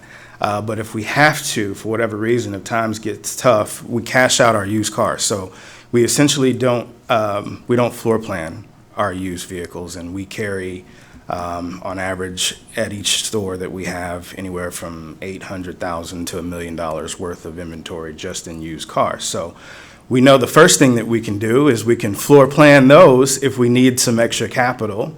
And then we have parts, and so that can be anywhere from $2 to $3 million worth of parts in any warehouse. So we can also do a fire sale and sell those to anybody we can all across the country to other dealerships that might need them if we need that capital. And so that's kind of been our business model before COVID hit. So whenever COVID came, it really didn't kind of rock the boat, if you will. But we also had a plan, in case nobody wanted to buy anything. We would just essentially leave everything as it is, right? We dropped our marketing and advertising down from, we were, probably 20 to 30% of our sales is committed to marketing and advertising. We dropped it down to 4% during this time frame. So we didn't do that. Again, just kind of reiterating what I stated earlier, we made sure that we supported our team. Because, as Christy mentioned earlier, without your team, without making sure that you have the right staff, and as Mr. Miller just mentioned as well, you can't do anything. But also being innovative to take care of our customers and knowing our audience, as Christy also said. Knowing what their wants and needs and desires are was the main thing. And they really did need us. We were deemed essential because people still had to work. Trash companies had to still come pick up your trash. If everyone was ordering their food, right, somebody had to deliver that food. There's a lot of delivery companies that did very well during this time frame because that's how the culture kind of progressed, ordering groceries, things of that nature. So we were deemed essential, but we had to make sure the essential people that needed us, that we made the right type of appropriations for them and made it very convenient. But can't do that without cash. So to your point, you had to have that, and that's something that we've already, had in place. And so we were just able to maximize that opportunity and pay closer attention to it during that time frame. Ms. Young, please. Okay. I would say that the role of the chamber during COVID was really this information hub. There was so much information coming at all of us, if you remember, whether it was from the federal government, state, local officials, whether it was guidelines that changed frequently, the PPP information. So the chamber, I think, played a very important role of gathering all that information and disseminating, whether it was through social media, whether it was through video calls, meetings, conference calls, and things like that. So I think communication was very important for us to help make sure our members and our entire business community was prepared and that they had the tools that they needed so that they could be successful and pull together. One of the things so COVID hit March 2020. exactly 1 year later, I began my role as Vice President of Economic Development at the Chamber. And what I found fascinating, that was the week that the mask mandates were lifted in Texas, and it was like I was drinking from a fire hose from day one. I mean, I couldn't keep up. And I feel like Southeast Texas is kind of in a bubble because we are so resilient. We had a lot of projects that were out there, and a couple of them slow walked, and I'll say there's still one that I think's kind of been on hold from that. But as far as the ones that were announced or that were already underway, every single one of them, they may be a little bit delayed, but they picked up and they kept going. Well, that showed the rest of the country or the rest of the world that, hey, it's on in Southeast Texas, we're doing things. And so that really helped us and helped me in my role. And so even though maybe people from other countries couldn't come in, they would send a representative. We did a lot of Zoom calls and things like that and tried to be creative in showing our properties and what we have available in Southeast Texas. But I just wanted to mention that because I found that so refreshing, and it was very helpful. And things have not slowed down because people knew about our great resources. They saw how resilient we were, that other places were more shut down and they couldn't get in. And, everybody was trying to do what they could to be creative. But we were open for business and people saw that. And to this day, I think we're still reaping those benefits of those conversations we were having back in March of 21. And things just continue to accelerate, and the momentum continues to build here in Southeast Texas. So, and I think it's because we all pulled together and we did not skip a beat. Thank you so much. We have another set of questions that Dr. Sladen will ask, and we'll take to other direction. Please, Dr. Sladen. Hi. I'm going to leave my little open so y'all can each jump in as you want, but I'm going to first discuss the role of technology and come in that. In your industry or sector, what was the most critical technologies that you had during the COVID response? Okay, I'll jump right in. Social media. If you're not on social media, if you don't have at least 4 different platforms, you're missing out. COVID, it streamlined it. I mean, it's to the point where my 89-year-old grandmother is on it every night. And I think that's what's so important, is to know not just the different channels, but the different voices you need to have on those channels. What we were pleasantly surprised to see at Visit Beaumont was that all the virtual tours in the world that you could try to do, it wasn't just about letting them feel like they were there. It was more about telling the story. And all of a sudden, storytelling just came right back to the surface. People just want to hear the story. They want to hear the positivity. They want to believe or put themselves in a role that seems like the future will hold. Our entire campaign was good times ahead, right down the road. And we really focused on the road and leisure travel, but we also sent tons of postcards to all of our locals and gave them pre-stamped postcards so that they could send out to their family and friends, inviting them to come visit when it was right. And I think that's what's really exciting about kind of where technology is going, is that I'm showcasing print media, because print still exists. It will, it will always exist. But more importantly, it's just the fact that it was free. Everything that we posted was free, and we were able to constantly use social media without spending a huge amount of our budget. And we were able to go live. We were able to show that some of our museums and attractions were pretty open and loose so that they could see it for themselves instead of it being whatever the voice of what we were saying was. And just to piggyback on technology, let's just go to Zoom for a second, because I still think that our jobs and everyone in our office could technically be still working from home because of just how successful Zoom was, and the fact that half of the meetings that we hold may not be as necessary, or may not need to last that hour and a half as it does as you wait for everybody to get here from the traffic that is non-existent, but it is used as an excuse several times. And then, not to say just with Zoom, but then going back into, I think, our camera and videos and webcams, we have a webcam at Cattell Marsh, and for every hurricane, it's amazing how many streams. Our webcam actually shot down at Hurricane Harvey because it was 138,000 views within a 5-minute period. I mean, it was just crazy. We had a call from CBS wanting to get into and use our webcam. I mean, Beaumont, Texas, for the morning show for CBS. And I think that's what's really, really exciting is the future of what that holds. I really believe that we have to understand that seeing something live is really going to be where the next phase or the next part is. Just like everyone at home that's viewing this and being able to have this recovery session is because it's times like these when we can really look back on what really was successful, and it's those technological advances that we have that we need to continue to invest more in.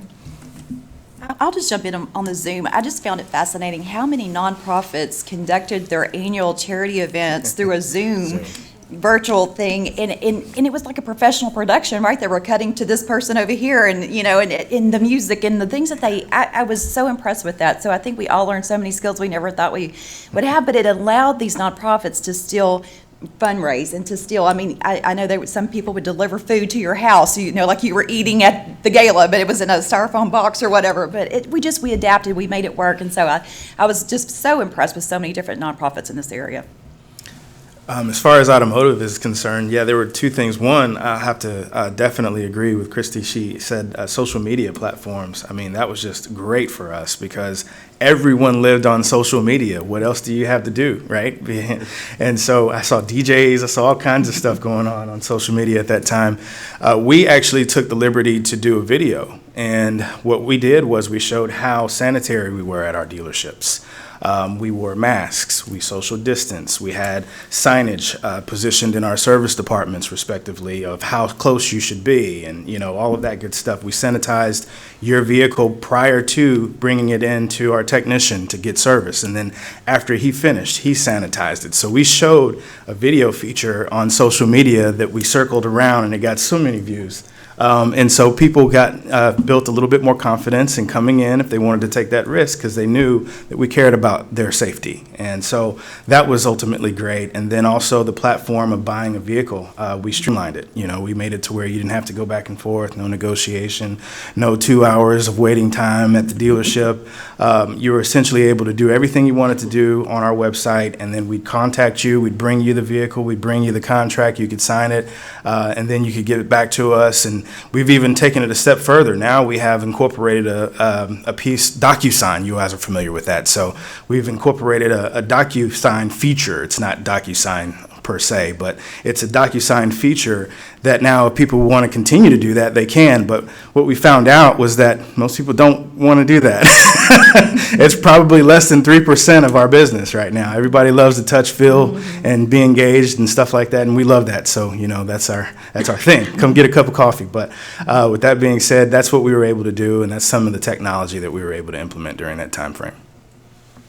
I think on the healthcare front, certainly medical technology, touched on earlier, ventilators and things like that. But I think the communication piece, social media had a role in healthcare as well, and communication through things like FaceTime or Zoom.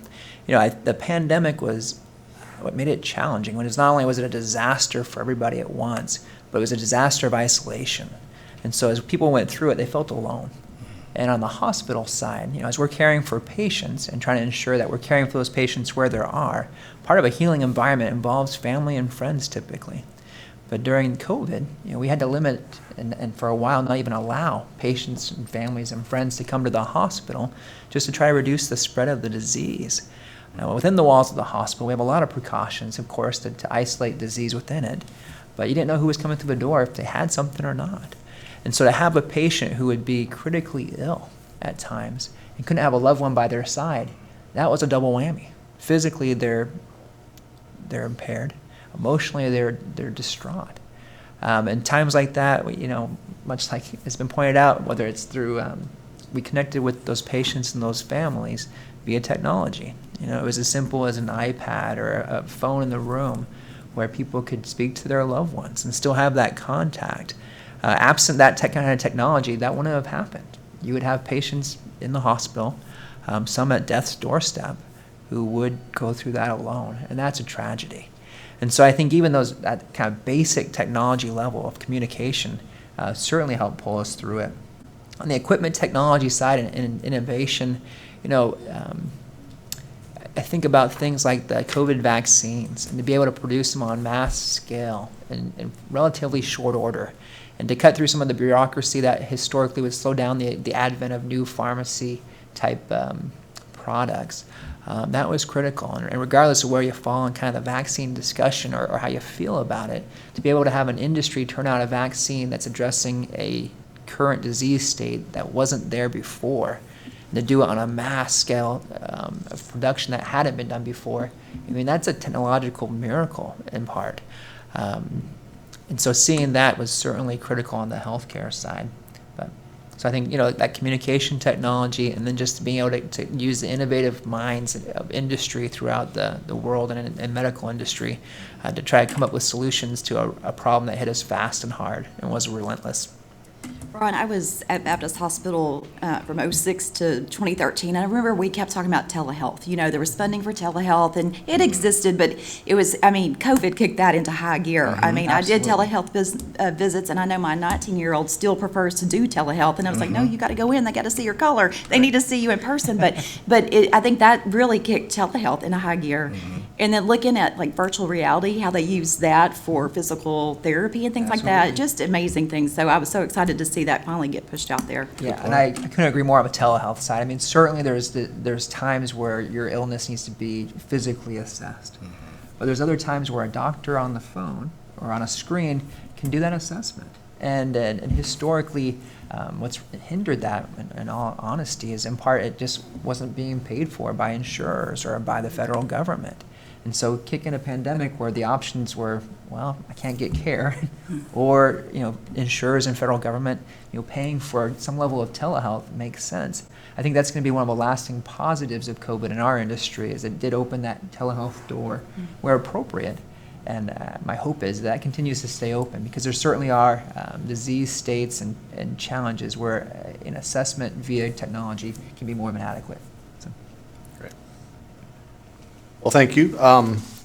The next question I'm going to ask is going to be somewhat of a follow-up here. Leave it open for y'all to do that.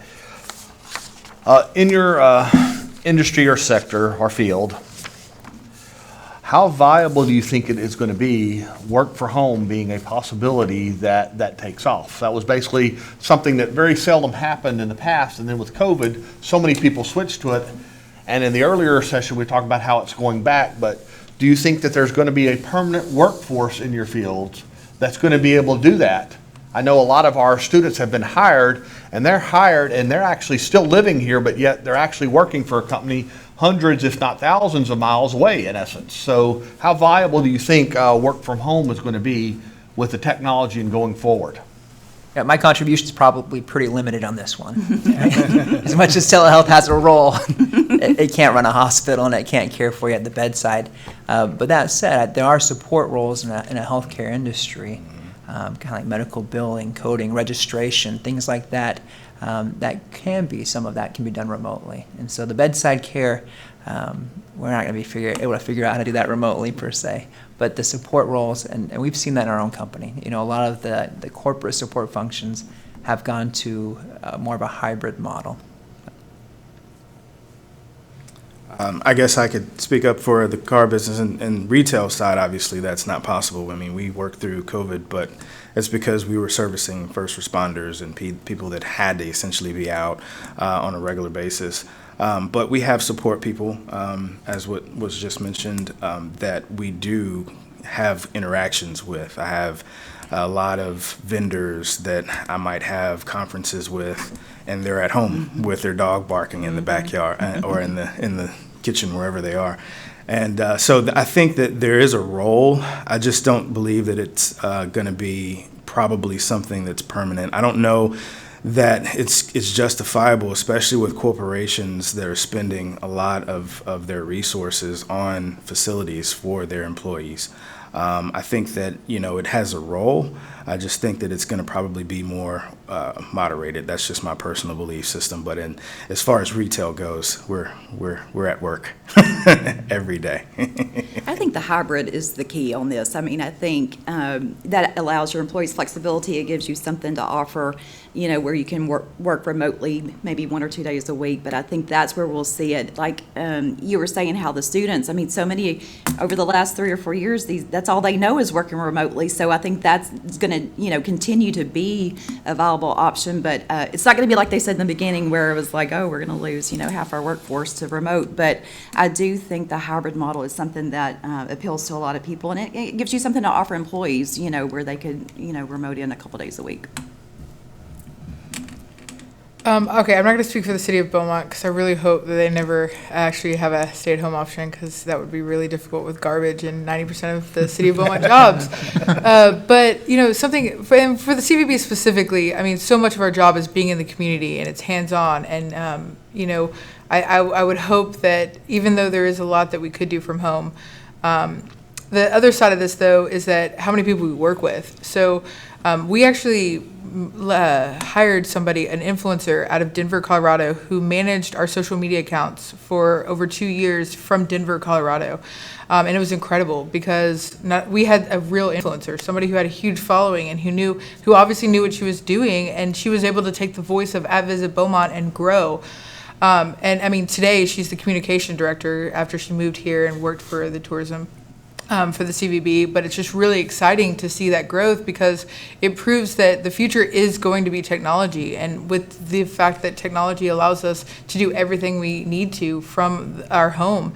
I think on the backside of it, though, is that so many relationships are built on trust and actually having that hands-on one-on-one relationship where there's that handshake at the end of the business meeting that kind of shows that the deal is done. And I don't know about y'all, but I don't necessarily feel as comfortable, making those financial decisions over, a Zoom call. So I definitely think it will always start and begin with that handshake, that physical handshake. But the entirety of 7 to 8 different companies we work for that manage, whether it's our website, whether it's marketing or billboards, a lot of it is all done through Zoom, and I think it will continue. I'd venture to say that, one, the lid's been opened up to more remote working, and I think that's here to stay in some form. I think the companies that are going to have the most success with it are going to be the ones that still help their employees feel connected. Because I think there's a fundamental human need to feel part of something, to feel connected. I think we'll see, this is outside my industry, but I believe we'll see a wave of remote work, which we have seen.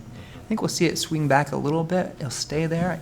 But the companies that do it well will still find a way for their employees to feel connected to each other, connected to their vision, their purpose within the company, and pulling that off. And I imagine that still kind of comes back to a hybrid model of sorts, where you have that physical connectivity at times as well. Yeah, and I'm so sorry, but I have to just chime in on this one thing. So recently we did a tour of Toyota's campus, and Toyota has like a multi-million-dollar campus facility that all their employees work at. And I'm telling you, I mean, it has a state-of-the-art gym, it has a CVS, it has a actual little like doctor's office, a bank. Everything that they need is on campus so that all their employees will be able to have it. So they're giving us this tour, Toyota, they show us the cars, and you start looking around this campus, and I mean, 15 to 20 different huge rooms, conferences, cubicles, everything, completely empty, completely empty. It was mind-blowing because it's obvious that the model works because a huge company like Toyota wouldn't be using it. And even there's 5-star, dining that even had snacks from like China and Japan and all these different countries, because obviously they have employees that come from all over. It was just incredible just how it was completely empty. And I think that that's something that we kind of threw us back when we were looking at it, was just the fact that it's obviously a business model that's working, even if it hasn't quite gotten to Beaumont 100%. It has been proven effective because these major companies wouldn't be allowing this multi-million-dollar campuses to be completely empty if it didn't work. Sorry. How long ago was that? Like 2 weeks ago. Okay. Yeah, like real recent. A lot of that might have to do with short supply of parts, and they can't put anybody to work if they don't have anything to build with. Well, this was like branding and design. So it was like the full, basically what's really cool is if you go to, we know everything about tourism, sorry. So right outside of Frisco is Toyota has like some of the original models of some of the first cars they've ever had. And it's on what they call their campus, where all of the Toyota designers are able to go. And basically what they do is they'll do conference calls, but all the rooms that they've done, they just put more money in so that it would be virtual. And a lot of them are working at least 3 to 4 days from home, and they only have to come in 1 day a month for a full session. And I forgot about your car. So I was like, it was so cool. I got to see like an original Land Cruiser. It looked like a Jeep, I swear. But I think that, and you know what, and just kind of on everything we're saying, I think that's the point. The point is that Beaumont is very lucky. We're in a little bubble in a way. I never did not go to work. I always worked at the CVB. We never had a day where we were working from home. And my other 15 different cities around the Houston area, so in a very small confined area, they could not say the same. And they were in a completely different model, and that's within a 150-mile radius.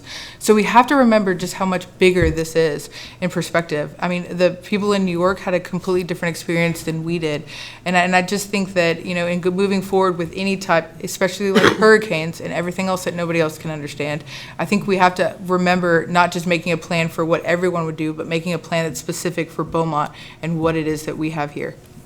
Certainly. Okay, the next question is, what policies do you think government, state, local, and federal should take to protect businesses from the natural disasters, pandemics, and what wish list would you like for them to have if you were willing to give them a suggestion of what would help?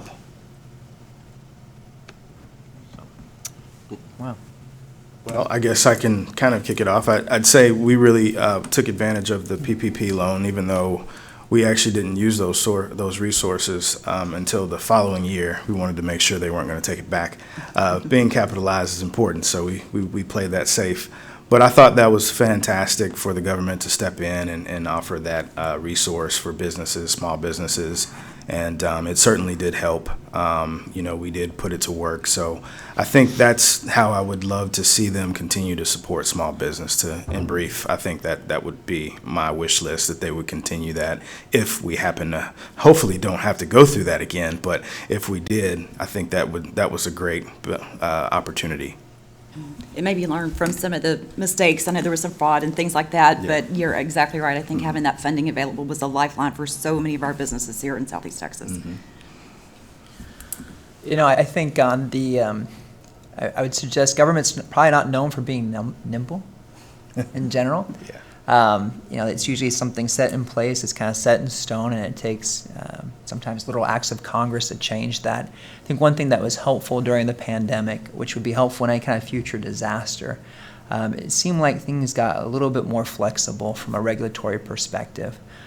So for example, in healthcare, typically for a Medicare patient, and the federal government has a very vested interest in Medicare patients because they're the insurer for Medicare patients. And one of their typical guidelines would be if a patient comes to the hospital and then needs to go to a nursing home afterwards, or we call it a skilled nursing home, a home where they get actual nursing care in addition to living there, and they typically have to stay in the hospital for 2 or 3 days before they can go and be approved for that. Outside of a pandemic, you couldn't change that. During a pandemic where one of the tightest resources we had were available beds in the hospital, I think the government recognized that and said, hey, we're relaxing this rule that they have to stay for 3 days with you before we will authorize them to go to a nursing home. And if you think they need to go to a nursing home and they've just been there a day, you're welcome to pass them on to the nursing home and free up that bed for another patient.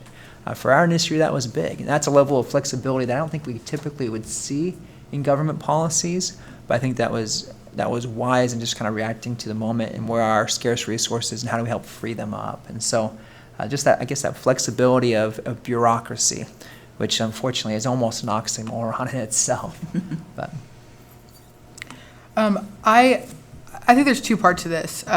Parks specifically, I think that the government needs to be able to understand what a key outdoor parks are. The fact that they're open-aired, kids can go for free and can stay long times, different ages of kids, and the fact that there was so much that we needed at the time of just free open-aired activities for kids to get out of the house and to get off their tablets. And I think that that's something that's really important because COVID has kind of, on the other side of this, really allowed for cellular times or times used on televisions has increased to such an extent. But as something that is important to us specifically, community development and community involvement. I think that there should be more assets and funding to allow for free events or free ways that could be open and aired and outdoor. We made the mistake of trying to host one with Viva Our Taco, which was the best thing ever because it was at a time right when, you know, people were traveling and they kept telling us that as a DMO, we need to be able to show that it's okay to try, it's okay, it's safe, you know, not in an open, in a way that an environment, you could set up an environment that can be safe. And by doing so, and I mean, I'm talking about this is at the later end. And so when we hosted Viva Our Taco with 3 different venues downtown with a walking capability, all outdoors, so that people would be able to walk from the Fire Museum to the Art Museum and to the Civic Center. The whole idea was just it would be so much room that, you know, giving everybody a lot of space. And, you know, to be honest with you, we only sold 158 tickets up until 8 o'clock a.m. the day of the event. And we really were just excited for the 158 people that were ready to get out of their house for a free event. And little did we know or expect, we had, you know, very close to 3,000 that attended. And this is at a time when the city event facilities were still closed because the city was still, you know, waiting to open the venues, which makes total sense at the time. But, you know, looking back at it now, I really think that Viva Our Taco was really not just successful because people came, but was really important just to be able to show that there was light at the end of the tunnel, that there would be, you know, more ways to encourage to see people again, and that you could see people and be socially distanced. So I really believe that community events and being able to offer opportunities that are free to be able to allow for the families to get their kids off the phones is going to be crucial in the upcoming years.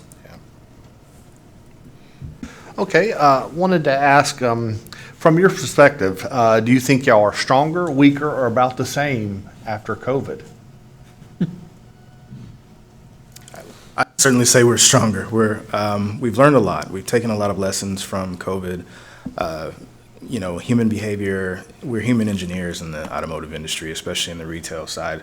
And so we've had an opportunity to really recapture the essence of customer service, making sure that our people truly do make the difference, which is our slogan, by the way, at JK Chevrolet Subaru. So training, making sure we invest the appropriate time, onboarding, making sure that we don't just throw people out there that are unqualified and just hire just because we need bodies, but slowing the process down and giving them everything that they need, equipping them with what they need to make sure they take care of our community.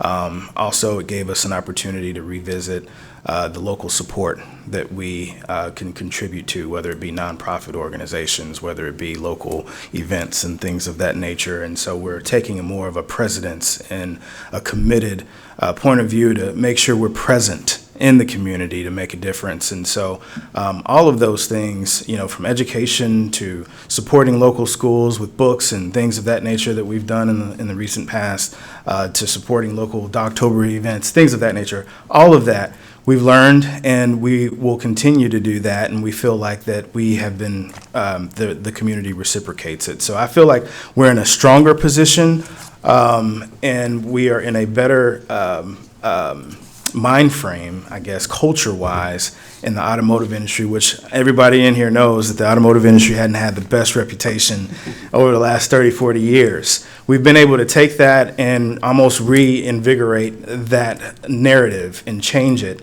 and reposition ourselves to make sure that we are almost now considered a pillar of the community because of everything that we are doing. So I think we're in a much stronger position, and financially we're stronger because we were forced to manage our budgets. So it forced us to do the right thing, forced us to manage our inventory levels and things of that nature. So to answer your question, we are in a stronger position.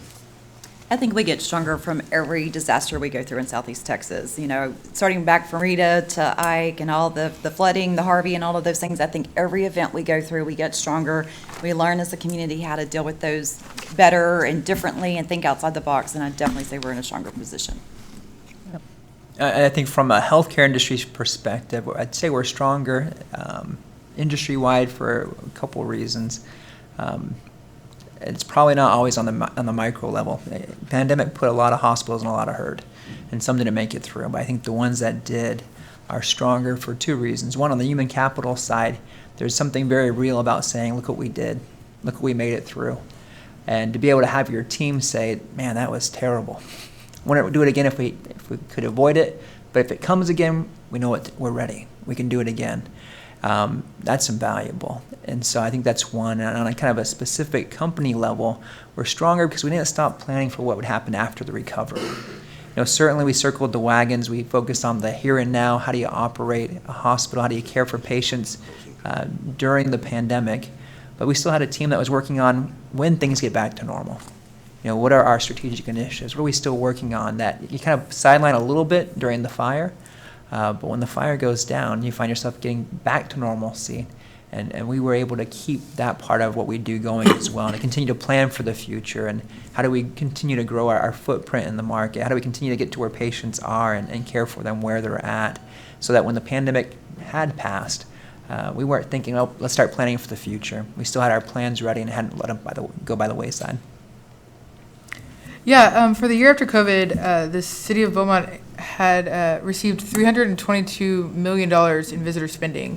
It was only a 19% decrease compared to cities like the Woodlands that had about a 54% decrease from year after year, and Conroe at a 33%. So what was really interesting about it was because, cities like the Woodlands that have built, beautiful, beautiful hotels and shopping and all of the districts, was a majority of theirs is based off of events and the venues that they have.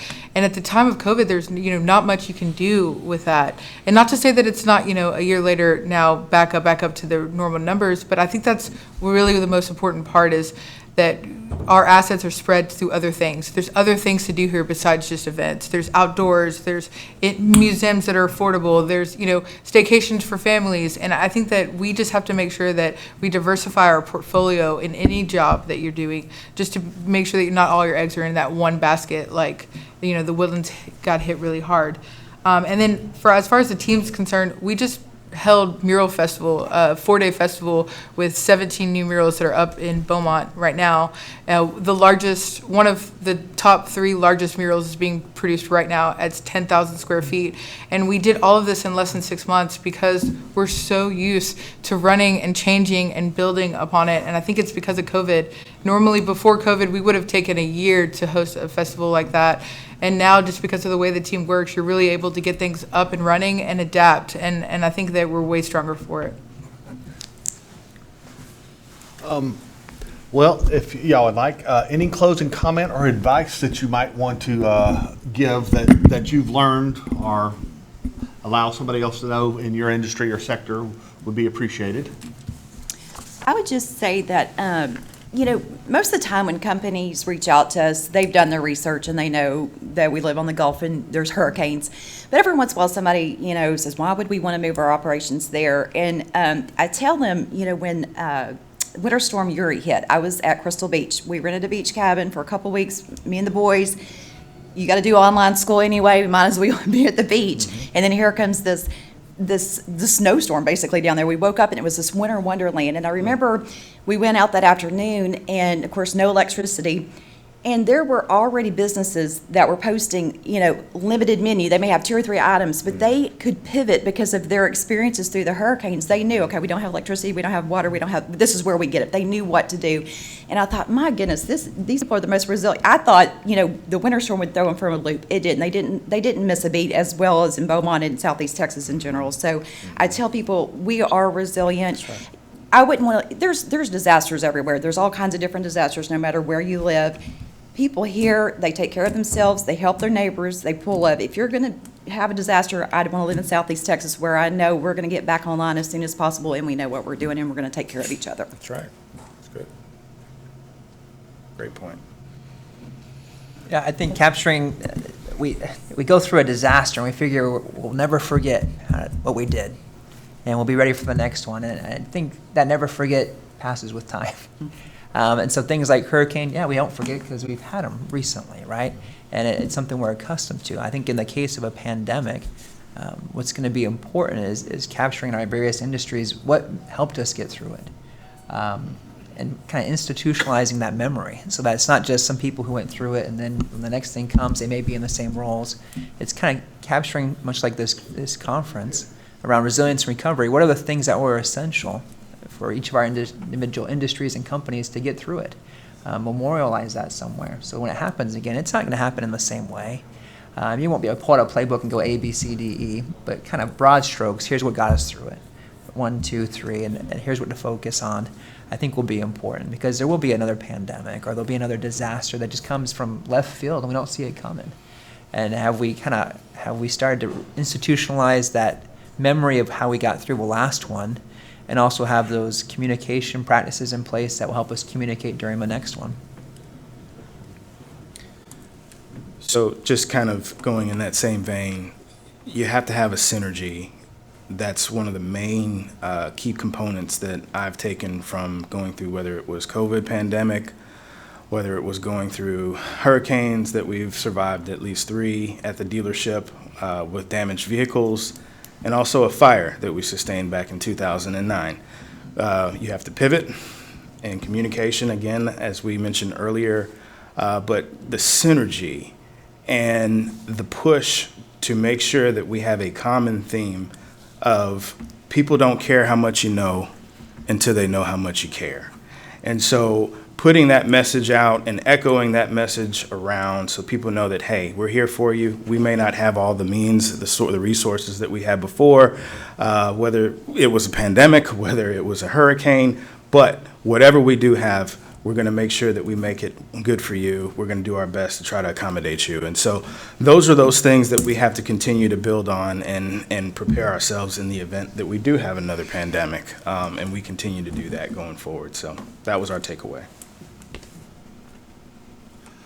Yeah, I think y'all nailed it. I just think more things like this. I don't know how many rooms y'all have been in to be able to like really kind of, look back at everything that was done during COVID, but to be in the rooms with people that are outside of your organization, because the next time this happens, it's like, who's to say I wouldn't need, access to, or you have a doctor that's coming in that you didn't know to show off Beaumont, we can make bags for them and introduce them to the area, or for JK Chevrolet, the next event to get involved in, or for economic development with our Visit Beaumont website and how much we have. I mean, I just think there's so many ways, not just that each one of us are able to get to know more of what involvement is with each individual counterpart, so that when the next hurricane or disaster occurs, we're able to know what resources we have and who to reach out to.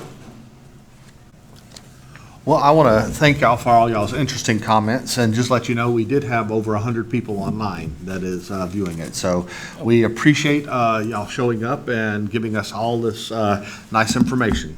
Thank you very much. Thanks for having us.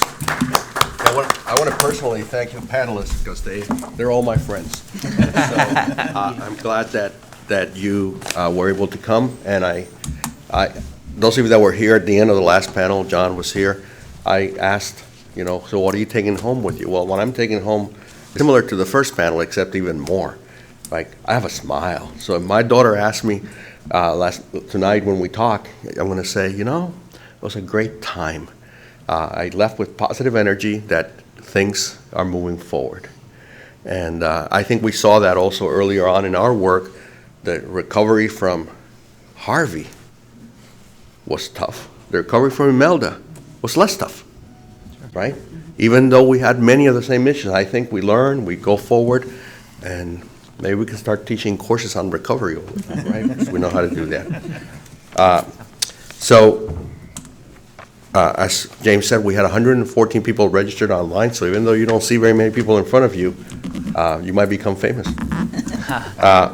I want to thank the Economic Development Administration for their support of this work and their support of us at Lamar University now over several years. And I wish you all a good day. Thank you so much. Thank you. It's really sweet. How about you? Take swag, liberal. Yeah. It's like what we're good at. One of the potholes in the parking lot. Busted. Great job. I know when it I'm going to gets go home anyway. I'm not home.